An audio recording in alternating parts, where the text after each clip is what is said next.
we have some cool tech news to cover this week. Everybody's been talking about the new Mac Pro, the new Xbox, but we're also going to talk about a couple things you may not have heard, such as some really cool new water cooling gear.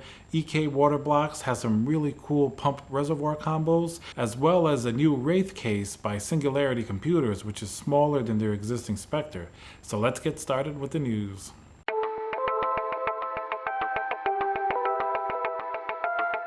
Let's start with the new Xbox Series X. Now for PC gamers, this is actually pretty important because first of all, this Xbox looks like and is a gaming PC. Now, of course, it's going to be optimized and it's going to have a certain stringent set of hardware, but deep down, it's really a gaming PC. That's pretty interesting because, as you know, that console versus PC wars has been raging for some time. Generally, in the PC market, we really enjoy things like a high refresh rate, really more intense graphics. You can do stuff on Ultra because we have more powerful hardware. Now, on the flip side, consoles do have certain benefits, such as playability right out of the box. You don't have to hustle and worry about different drivers and things of that nature. Good example of this is the recently released Red Dead Redemption 2 for PC. If you guys tried to play that game in the first week, you saw that it was pretty much a mess. The drivers weren't working. A lot of people were getting crashes. It was very, very dysfunctional. Now, on the PS4, it pretty much worked out of the box as you would expect when you have a gaming console. So if Xbox can make a computer that's almost like a high-end computer for a little bit cheaper and play really optimized games, I really hope that the PC side really steps up their games in terms of the graphics and hardware as well as reliability, or else I think a lot of people may eventually flock over to those consoles. What I think may happen in the future is that these consoles like the PS5 and the Xbox Series X are just going to become more and more like PCs, which it's kind of exciting, a little bit scary. I hope the PC market can really keep up. But it makes a lot of sense considering it's coming from Microsoft. They make Windows, so they really have their influence pretty deep in the PC realm as well. So this makes total sense, I think.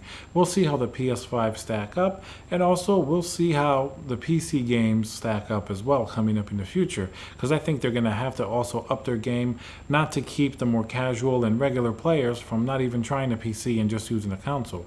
So we'll see what happens. PCs and consoles have been around for a long time. They can coexist peacefully without any issues. They each offer certain great benefits and certain drawbacks, and I think in the future it will continue, but this is definitely exciting and hopefully it keeps pushing technology forward for all of us consumers. The next news topic we're going to talk about is the new Mac Pro that everybody's been talking about. Not that they want it, but just that how expensive it is and how the design is a little bit polarizing. I personally think the design is pretty cool, but the price is definitely really, really high. They've priced a lot of people out of the market. Previously, the G5 and the old Mac Pros, they used to be more around like the $3,000 range, and they used to go up from there. But now it already starts at $6,000, plus the display, plus, I've seen people configure it over $50,000, which is pretty ridiculous.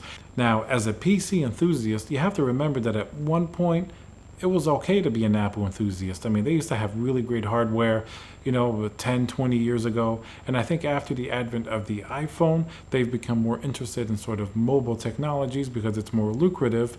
But they used to have really cool and innovative hardware. In fact, I remember when the Power Mac G5 came out, Steve Jobs touted that as pretty much the fastest computer on earth, and at the time it was pretty impressive. They even had a liquid cool version. It was one of the first computers to start going into that sort of multi-core realm.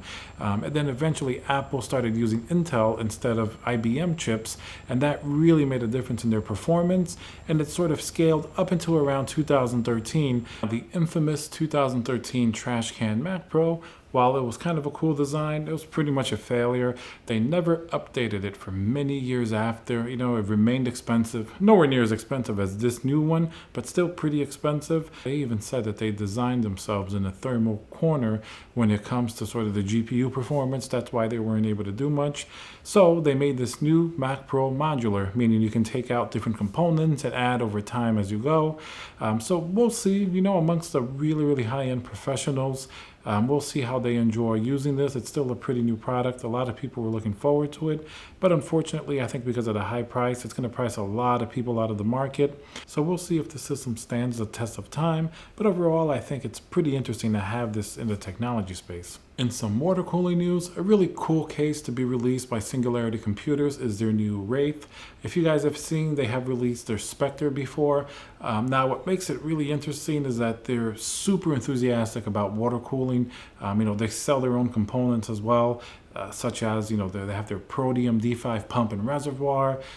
They have, even like cable combs. They have a lot of really cool stuff. This Wraith is an ITX system. It's not particularly small. I think it's just a smaller form factor. It's an ITX case, and like the Spectre case, it also has a lot of water distribution blocks and manifolds built in. It has a D5 pump, a fill port, a drain port. So it has a lot of that integration. So even though this case costs a couple $100, which is much cheaper than the Spectre, which was over $1,000, but in my opinion, these cases really are worth the price because they're extremely unique. You can't really get these anywhere else. And they do have the added value proposition of having these integrated water cooling components. They just look amazing. It's top-notch build quality. I've used a lot of Singularity Computers products in the past, and the quality has always been really, really good. I wouldn't hesitate to recommend these, and I actually look forward to doing the building them as well in the future. In other water cooling news, EK Water Blocks has also just released more reservoirs. These they're calling the Kinetic Pump and Reservoir Combos. Now, if you remember, recently they've released their flat reservoirs, which is almost like a water distribution plate. Now, these that they release now are the more traditional cylindrical reservoirs with the D5 pump attached. I think they look really good. They're called these Kinetic Pump and Reservoir Combos. They do have ARGB, which is the addressable RGB. Usually that's the 3-pin RGB, not the 4-pin. And this one generally is going to have a little bit richer colors and just more stuff going on.